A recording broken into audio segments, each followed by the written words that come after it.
The Factory is a coaching service for dads that addresses the intergenerational impact of their trauma from childhood sexual violence. Voice lessons will help to bridge the traumatic past with its current developed spiritual, medical, physical, and behavioral conditions that are the result of CSV. Join us to help dads be intentional parents.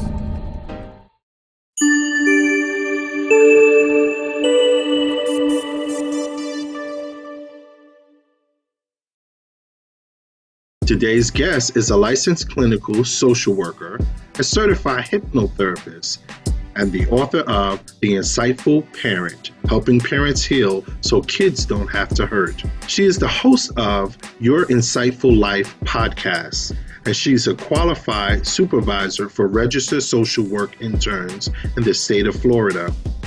She's here today to discuss her work as the Vice President of Operations for the Trafficking in America Task Force. Please help me welcome Amanda Corbin. So, ladies and gentlemen, I am here today with another expert, a genuine, wonderful-hearted person who is dedicated to this work, and that is the work of working with people who have experienced sexual molestation and particularly sex trafficking. And so you are going to want to have your pen and paper and ready because she is just loaded with so many wonderful characteristics and attributes that will be so beneficial to the listening audience. And so please help me welcome my guest, Amanda Corbin. Hey, Amanda. Hey, Hassan. Thank you for having me. So we're excited to have you on today to talk with us. And let's just jump right in and talk about your role with the task force. Yeah. So, I joined the task force beginning of 2020. And really, my heart with it, what I love about the task force is we spend less time, flying a banner of the fact that we work with survivors of sex trafficking and more time working with survivors and, presenting and educating on the prevention aspect. So really, as Vice President of Operations, I'm helping to spearhead and develop the three primary primary areas. The first is like extended survivor care. There's a lot of good organizations out there that they'll use the term rescuing survivors and victims, and then they stabilize them. So when someone finds housing, when someone gets a job, when someone's kind of quote out of the life, that's what we call it, then their time with that agency is, terminated because the agency needs to move on to new people to help stabilize. However, in working, and I mean, you working with survivors of sexual abuse, in working with survivors of sex trafficking, their need for support doesn't end when they get a house or when they get a job. So that long-term reintegration for survivors is where we come in, helping, someone in their 30s, finally get that GED, helping someone in their 20s get that first apartment, so just continuing to support. That's our survivor piece. And then the prevention piece is another big aspect. And really, when I use the word prevention, and that's where you and I sync, because when you use the word prevention, we literally mean stopping it before it happens. So prevention of human trafficking can happen if we invest in reducing mental illness in the homes, reducing drug use, reducing all those things that are triggers within a family. Because all those deficits in the family, those cracks in the system, put targets on the kids' backs for them to then be prime targets to be victims of trafficking. So that's the second. And then the third really is collaboration. You and I syncing here and discussing and figuring out ways to just help the world, right? And we've got an organization in Atlanta that we're doing the same, is just coming alongside and augmenting their trainings with our expert, subject matter expert knowledge. And so collaboration, survivorship, and the prevention are kind of the three tools. Beautiful. When you say that having targets on their back, this is really a powerful statement, because we think of those, we disassociate sometimes those things, right? So that's happening at home. How could that actually lead to the possibility or opening the eyes of a pimp or and please use all the terminologies that are used in that, Yeah. because the more familiar I think we all become with it, the more that we can begin to take steps to preventing it, right? Yeah. And so I think of, I want to ask you, and I know who you target, but what's the group that you target? Because I'm excited about the fact that you targeted a specific group. In terms of survivors, in terms of prevention. Yeah, in terms of the sex trafficking Yeah. task force. Yeah. So survivors, it just kind of happens. We've got as many men as we do women that we're serving for survivors. So literally it's a 50-50 ratio. Now, in the real world of trafficking, no, that doesn't mean it's a 1-to-1, but there's a larger amount of men out there needing to be served than there are services. I've had to, I'm calling in favors in our community because there's grants out there getting approved for women ages 18 to 24. And like, so we've got grants that are gender specific, and then I've got men that need services. And there's a huge gap right there in who I'm helping and then what's out there to be helped. Wow. And so when we think of like those ages, 18 to 24, is that typical for all ages or specifically for women? Are we seeing any younger young people coming in, and particularly, with males? Yeah. So the 1824 is just one random grant that I know of. Yeah. And so, right, when you get a grant approved, you write criteria, and when I see a gender specific criteria, it's like, but wait, I serve both.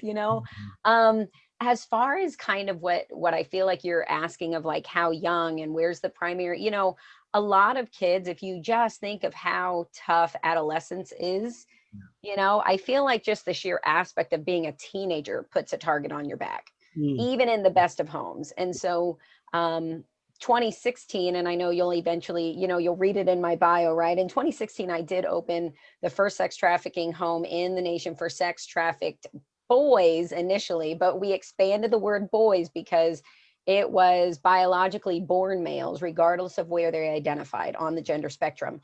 And the reason we said it so long was because the painful thing is there's transgender females out there, which means born male, identify female. And we were having caseworkers call us because by law, the girls' homes were yeah. denying them. Wow. But then the confusion that's happening identifying as transgender female, but then the only place for you is in a boy's home.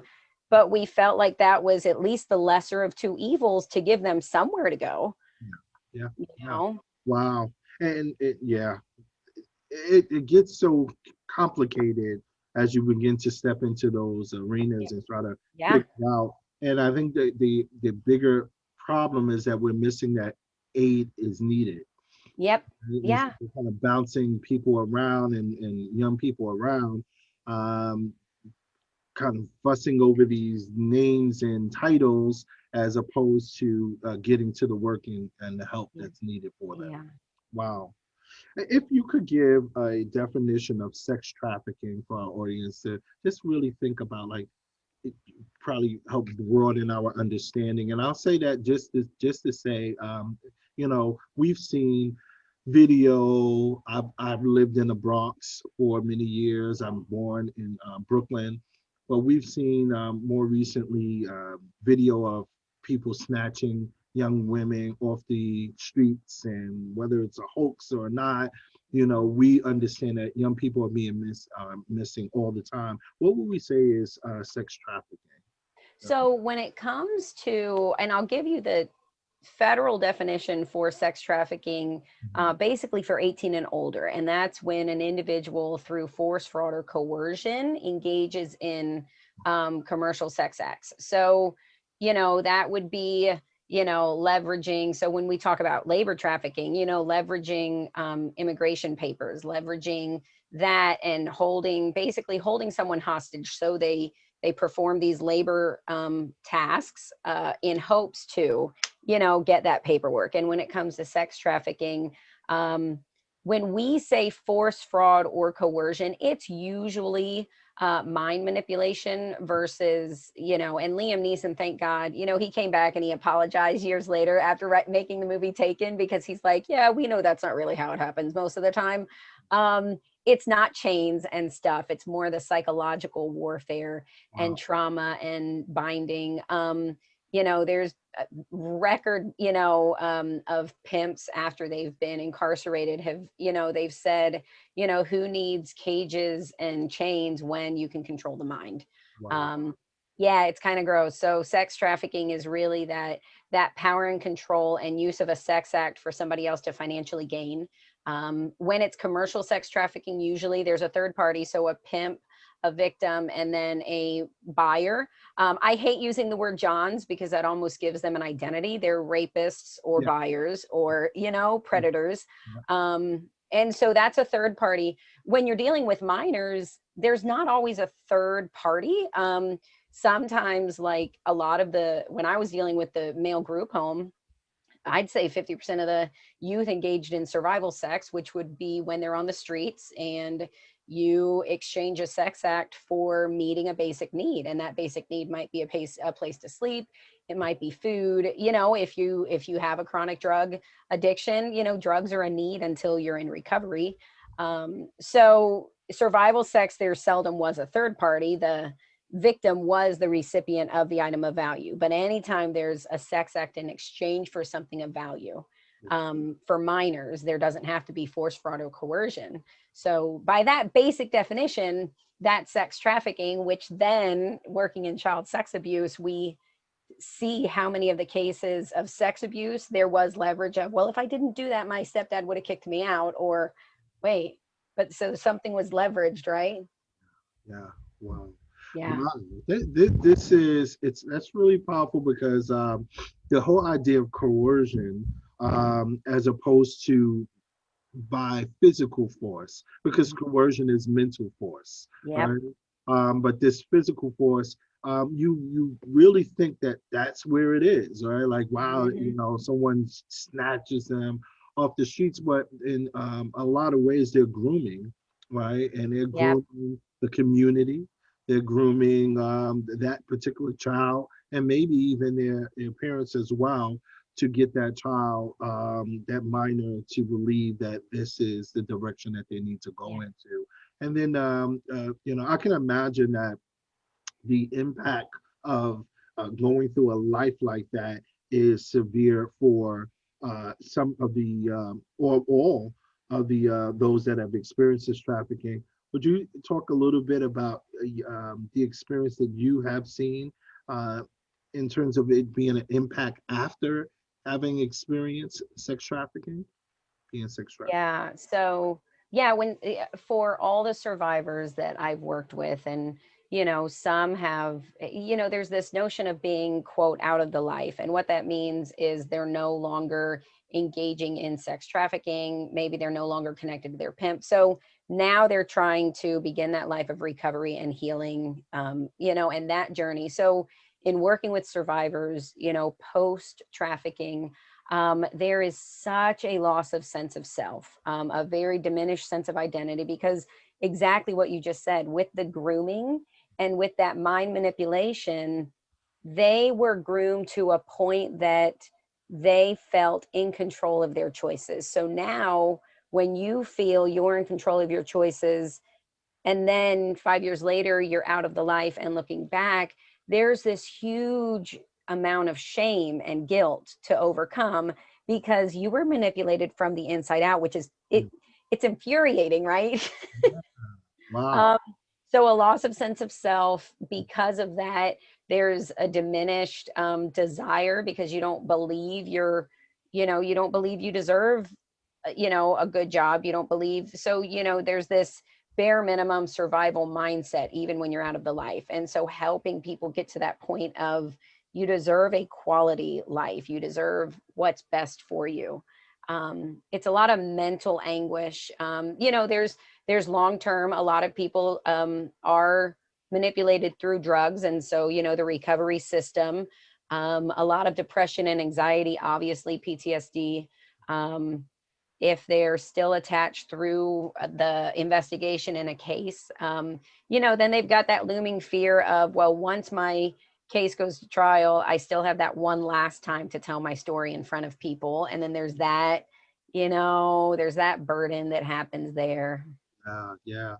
Wow, I think of the devastation that is experienced because, as you were saying, it makes you think of the idea of I participated in this, right? And almost like those pimps, those rapists will make you believe that you wanted this. This is what you wanted, and you, and then I know we had a conversation at another time where we had talked about this whole idea of survival sex, Yeah. and that idea of survival sex actually lends to I'm picking up back that lifestyle for my survival now, and I kind of believe that this is my worth and this is what I need to do in order to maintain. Can you talk a little bit about that, please? Yeah, because quite often, a large number, and I can't, statistics wise, we know statistics can be subjective. But what I can say is, in the experience that I've had, with the dozens of survivors I've had one on ones with,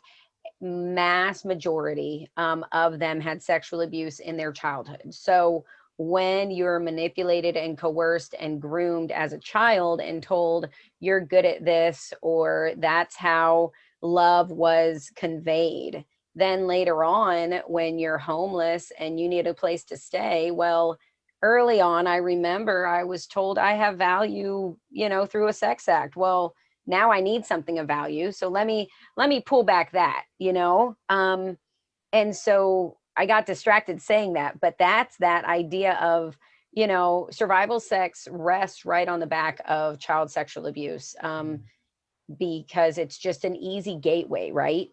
Um, Yeah. Join us next time as we continue our conversation with Amanda Corbin.